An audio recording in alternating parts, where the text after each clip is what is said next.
नमस्कार। आज हम एक ऐसे बदलाव की गहराई में उतर रहे हैं जो कह सकते हैं चुपचाप हमारे चारों तरफ हो रहा है। हम्म। खासकर जब हम अपने घरों में बत्तियां जलाते हैं या अपने फोन चार्ज करते हैं। हाँ। बात हो रही है कि कैसे बिग डेटा बिजली पहुंचाने के हमारे पुराने तरीकों को, मतलब हमारे पावर ग्रिड्स को बिल्कुल जड़ से बदल रहा है। सही कहा। ये अब सिर्फ तारों और ट्रांसफॉर्मरों की कहानी नहीं रही। अब ये जानकारी के एक विशाल समुंदर और उसे समझने की कला, उसकी कहानी बन चुकी है। बिल्कुल। देखिए, दशकों तक पावर इंजीनियरिंग का मतलब था फिजिकल इंफ्रास्ट्रक्चर, है ना। तारें बिछाना, ट्रांसफार्मर लगाना, उन्हें मेंटेन करना। हाँ, वही पारंपरिक सोच। हाँ, लेकिन आज ये जो डिजिटल क्रांति आई है, इसने इसे एक बिल्कुल नया आयाम दे दिया है। हम जिस स्रोत सामग्री को देख रहे हैं, बिग डेटा, स्मार्ट विद्युत नेटवर्क का भविष्य, वो इसी बदलाव को साफ तौर पर दिखाती है। और देखिए, बिग डेटा का मतलब सिर्फ सिर्फ बहुत सारा डेटा नहीं है, हम्म।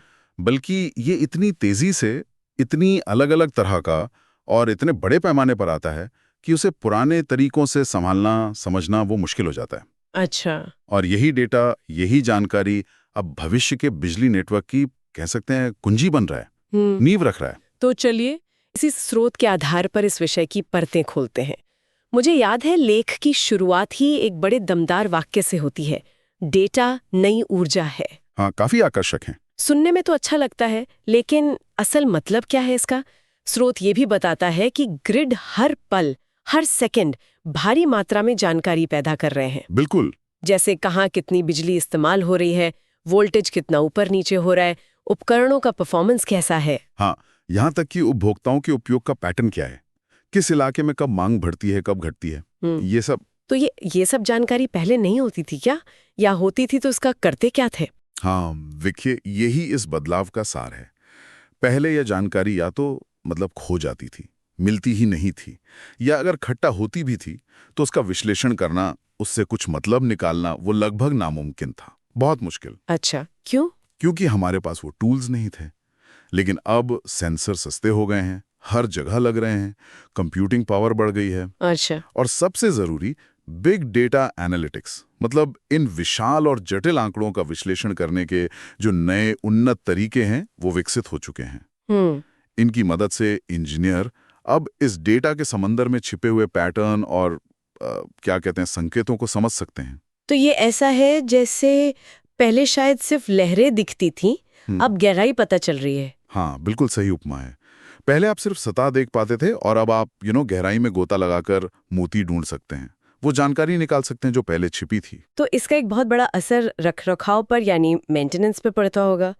लेख में भी इसका इशारा है कि हम चीजों के बिगड़ने का इंतजार करने के बजाय। बिल्कुल बिल्कुल, अब उनके बिगड़ने की आशंका या संभावना पहले ही जता सकते हैं। अच्छा, कैसे? इसे प्रिडिक्टिव मेंटेनेंस कहते हैं, मतलब भविष्य का अनुमान लगाकर रख रखाव करना।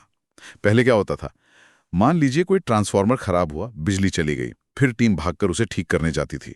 ये रिएक्टिव तरीका था, प्रॉब्लम हुई फिर एक्शन लिया। हाँ, जो आमतौर पर होता है। हाँ, अब सोचिए कोई ट्रांसफार्मर हल्का सा ज्यादा गर्म होने लगा है, या उसमें कंपन का पैटर्न बदल रहा है, या वोल्टेज में बहुत छोटे सूक्ष्म उतार चढ़ाव आ रहे हैं। ये ऐसे संकेत हैं जो शायद इंसानी नजर से चूक जाएं। लेकिन बिग डेटा एनालिटिक्स वो इन पैटर्न्स को पकड़ सकता है, और सिस्टम पहले ही अलर्ट भेज सकता है कि भाई, इस उपकरण के अगले कुछ हफ्तों में फेल होने की संभावना बढ़ रही है। अरे वाह, तो मतलब समस्या को बड़ा होने से पहले ही पकड़ लिया। एग्जैक्टली। ये तो बहुत बड़ा बदलाव है। इससे तो न सिर्फ वो अचानक बिजली जाने वाली दिक्कतें कम होंगी, हाँ बिल्कुल, वो कम होंगे, बल्कि उपकरणों की उम्र भी शायद बढ़ेगी और मरम्मत का खर्च भी कम होगा। निश्चित रूप से। स्रोत इसी रिएक्टिव से प्रोएक्टिव बदलाव पर बहुत जोर देता है। और ये सिर्फ पैसे बचाने की बात नहीं है, ये पूरे नेटवर्क को ज्यादा भरोसेमंद, ज्यादा स्थिर बनाने की बात है। हाँ, ये जरूरी है। सोचिए, किसी अस्पताल में या किसी जरूरी फैक्ट्री में अगर अचानक बिजली चली जाए तो कितने गंभीर परिणाम हो सकते हैं। बिल्कुल। तो ये प्रिडिक्टिव मेंटेनेंस ऐसे जोखिमों को काफी हद तक कम कर सकता है। ये एक तरह से डेटा के जरिए भविष्य में झांकने जैसा है, ताकि हम आने वाली परेशानियों के लिए पहले से तैयार रह सके। ये भरोसे वाली बात मुझे अगले मुद्दे पर लाती है, स्मार्ट ग्रिड्स और स्मार्ट शहर। हमने ये शब्द बहुत सुने हैं, स्मार्ट सिटी, स्मार्ट ग्रिड। हाँ, आजकल काफी चर्चा में है। तो डेटा शहरों को स्मार्ट कैसे बना रहा है, खासकर बिजली के संदर्भ में? लेख कहता है कि ऊर्जा के उपयोग को बहुत बारीकी से ट्रैक किया जा सकता है। हाँ, यहीं पर बिग डेटा की असली ताकत दिखती है, असल पोटेंशियल। देखिए, स्मार्ट ग्रिड का मतलब ही है एक ऐसा बिजली नेटवर्क जो सिर्फ बिजली भेजता नहीं है, बल्कि दोनों तरफ से जानकारी का आदान प्रदान भी करता है। बिजली कंपनी से उपभोक्ता तक और उपभोक्ता से वापस कंपनी तक। अच्छा, two way communication. Two way. अब बिग डेटा एनालिटिक्स की मदद से ऊर्जा कंपनियां पूरे शहर में बिजली की खपत को मतलब अभूतपूर्व स्तर पर समझ सकती हैं। न सिर्फ पूरे शहर के लेवल पर, बल्कि किसी खास इलाके, किसी बिल्डिंग या यहाँ तक कि अलग-अलग घरों के स्तर पर भी। सच में? घर के लेवल तक? हाँ, वो देख सकते हैं कि सुबह 9 बजे फला इलाके में ज्यादा बिजली चाहिए, दोपहर में शायद कहीं और, शाम को कहाँ पीक लोड आता है, बिल्कुल माइक्रो लेवल पर। और इस बारीक जानकारी का फायदा क्या होता है? क्या इससे, जैसे आपने कहा, बर्बादी कम होती है? बिल्कुल।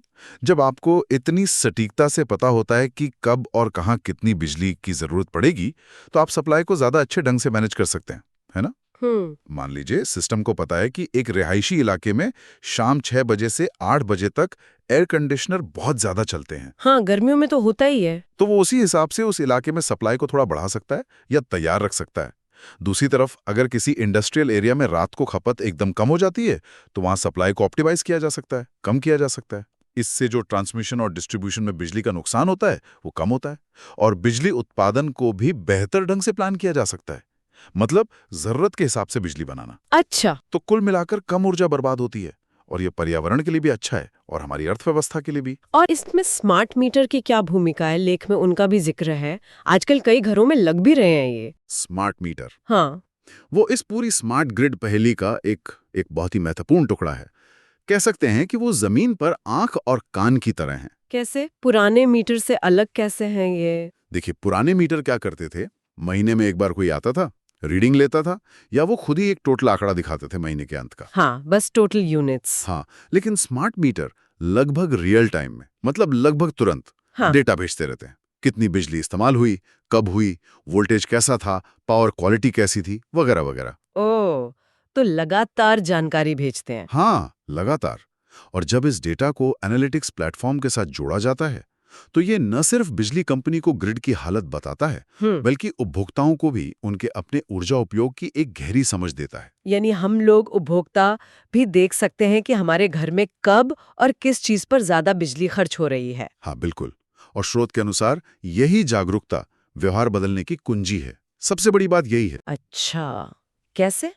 जब लोग अपने स्मार्टफोन ऐप पर या वेब पोर्टल पर देखते हैं कि उनका फ्रिज कितनी बिजली ले रहा है, या उनका गीजर सुबह कितनी देर चला, या दिन के किस समय बिजली सबसे महंगी होती है, अगर टाइम ऑफ डे टैरिफ लागू है, तो वो ज्यादा सोच समझकर बिजली इस्तेमाल करते हैं। मतलब जानकारी मिलने से। हाँ, वो शायद पीक आवर्स में, जब बिजली महंगी है, वॉशिंग मशीन या डिश वॉशर चलाना टाल दें, या शायद वो देखें कि उनका पुराना एसी बहुत बिजली खा रहा है, तो वो ज्यादा एनर्जी एफिशिएंट मॉडल खरीदने का सोचें। सही बात है। तो ये उन्हें सिर्फ बिल भरने वाले से एक तरह से ऊर्जा प्रबंधन में एक एक्टिव भागीदार बनाता है। हाँ, ये सशक्तिकरण जैसा है। बिल्कुल। ये एक फीडबैक लूप बनाता है। डेटा से जागरूकता आती है, जागरूकता से बेहतर निर्णय लिए जाते हैं, और बेहतर निर्णय से बचत और दक्षता बढ़ती है, जो पहले संभव ही नहीं था। ये तो वाकई बहुत दिलचस्प है। चलिए, अब थोड़ा स्थिरता यानी सस्टेनेबिलिटी की तरफ बढ़ते हैं। दुनिया भर में आजकल नवीकरणीय ऊर्जा जैसे सौर ऊर्जा है, पवन ऊर्जा है, इस पर जोर बढ़ रहा है। हाँ, बहुत तेजी से। लेख कहता है कि बिग डेटा इन्हें ग्रिड में इंटीग्रेट करने में, मतलब जोड़ने में बहुत महत्वपूर्ण भूमिका निभाता है। ये कैसे होता है? खासकर जब हमें पता है कि सूरज तो हमेशा चमकता नहीं और हवा भी हमेशा एक जैसी नहीं बहती। ये तो अस्थिर होते हैं। हाँ, ये एक बहुत बड़ी चुनौती है। रिन्यूएबल एनर्जी की सबसे बड़ी दिक्कत यही है, उनकी अस्थिरता, इंटरमिटेंसी। और यहीं पर बिग डेटा की जो पूर्वानुमान लगाने की क्षमता है, जो प्रिडिक्टिव कैपेबिलिटीज हैं, वो सबसे ज्यादा काम आती है। पूर्वानुमान मतलब मौसम का अनुमान? हाँ, सिर्फ मौसम का ही नहीं। देखिए, आप निश्चित रूप से नहीं कह सकते कि कल दोपहर 2 बजे कितनी सौर ऊर्जा पैदा होगी। बादल आ सकते हैं ना। हाँ, बिल्कुल। लेकिन बिग डेटा एनालिटिक्स क्या करता है? वो मौसम के विस्तृत पूर्वानुमान लेता है, जैसे बादल कब छाएंगे, कहाँ छाएंगे, हवा की गति क्या होगी, तापमान क्या होगा। इसके साथ वो पिछले सालों के उत्पादन का ऐतिहासिक डेटा मिलाता है, और वर्तमान ग्रिड की मांग और क्षमता का डेटा भी देखता है। इन सबको मिला के वो काफी सटीक अनुमान लगा सकता है। अच्छा, तो सिस्टम ये अनुमान लगा सकता है कि अगले कुछ घंटों या शायद अगले दिन कितनी सोलर या विंड एनर्जी उपलब्ध होने की संभावना है। हाँ बिल्कुल, और ये जानकारी गेम चेंजर है। सोचिए अगर सिस्टम को पता है कि कल दोपहर में तेज धूप निकलेगी और सौर ऊर्जा का उत्पादन अचानक बढ़ेगा, तो वो पहले से ही योजना बना सकता है कि उस समय दूसरे स्रोतों, जैसे मान लीजिए गैस या कोयला प्लांट, उनका उत्पादन थोड़ा कम कर दें, ताकि ज्यादा सौर ऊर्जा इस्तेमाल हो सके। एग्जैक्टली। और अगर पता है कि शाम को हवा धीमी हो जाएगी और विंड पावर कम मिलेगी, तो वो शायद बैटरी स्टोरेज से बिजली लेने का इंतजाम कर सकता है या किसी और स्टैंड बाय प्लांट को तैयार रहने को कह सकता है। ये एक बहुत ही जटिल संतुलन बनाने जैसा काम है, जिसमें मांग और सप्लाई को पल पल मिलाना होता है, और बिग डेटा इसमें मदद करता है। तो इसका मतलब ये हुआ कि बिग डेटा के बिना हम सौर और पवन ऊर्जा का उतना प्रभावी ढंग से उपयोग नहीं कर पाते जितना अब कर सकते हैं। बिल्कुल, मतलब काफी बर्बादी होती। बिल्कुल। बिना सटीक पूर्वानुमान और रियल टाइम प्रबंधन के ग्रिड ऑपरेटरों के पास दो ही रास्ते होते थे। या तो वो बहुत ज्यादा बैकअप पावर हमेशा तैयार रखते, जो कि महंगा भी होता है और अक्सर पारंपरिक स्रोतों से आता है, मतलब प्रदूषणकारी। हाँ। या फिर जब अचानक बहुत ज्यादा रिन्यूएबल एनर्जी आ जाती और ग्रिड उसे संभाल नहीं पाता, तो उसे बर्बाद होने देना पड़ता। इसे कर्टेलमेंट कहते हैं, मतलब विंड टर्बाइन को रोकना पड़ता या सोलर पैनल से उत्पादन कम करना पड़ता। वो मतलब बनी हुई हरी ऊर्जा बर्बाद हो जाती थी। हाँ, बिग डेटा इस कर्टेलमेंट को, इस बर्बादी को कम करता है। वो ये सुनिश्चित करने में मदद करता है कि जब भी हरी ऊर्जा उपलब्ध हो, उसका ज्यादा से ज्यादा इस्तेमाल हो।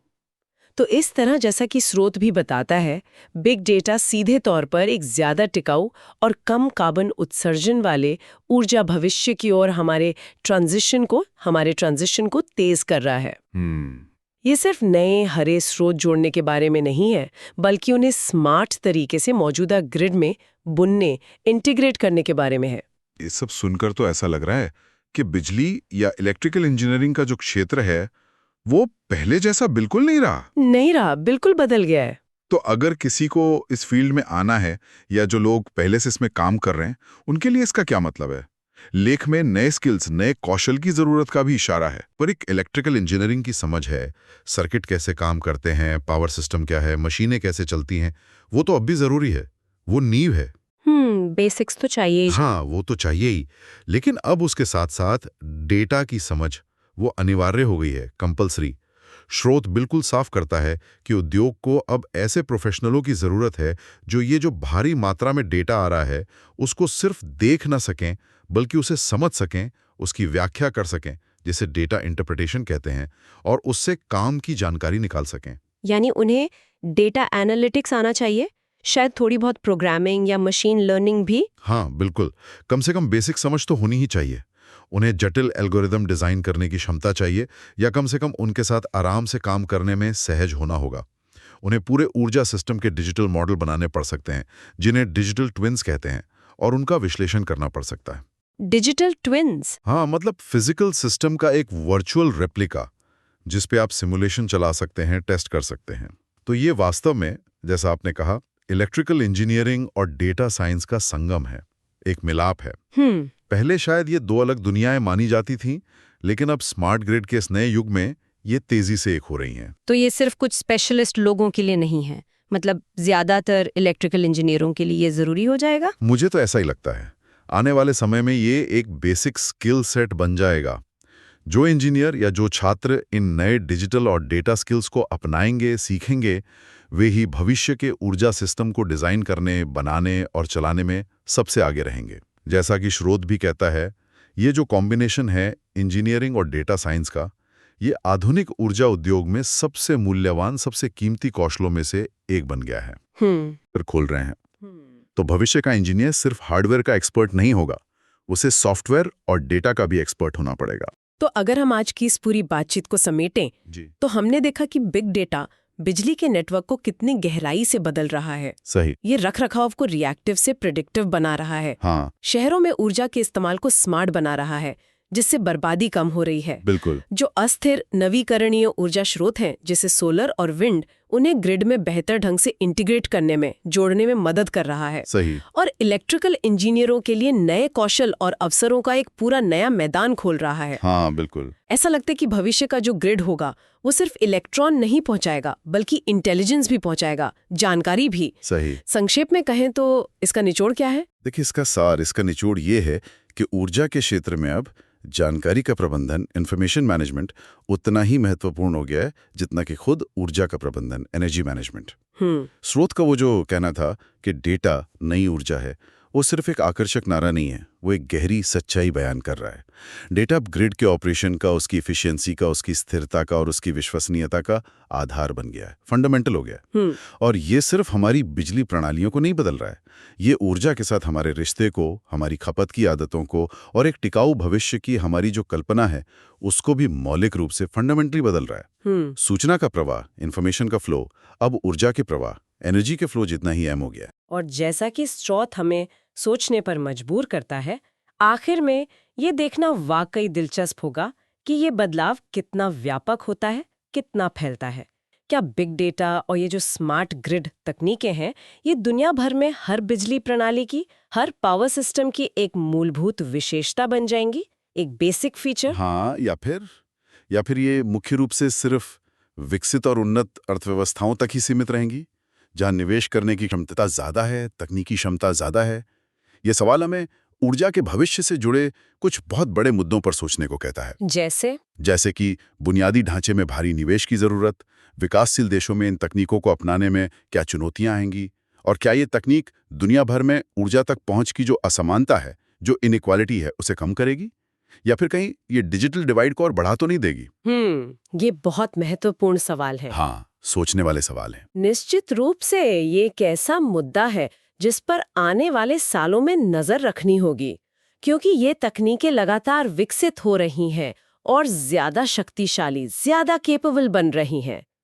आज की हमारी ये गहन पड़ताल यहीं समाप्त होती है।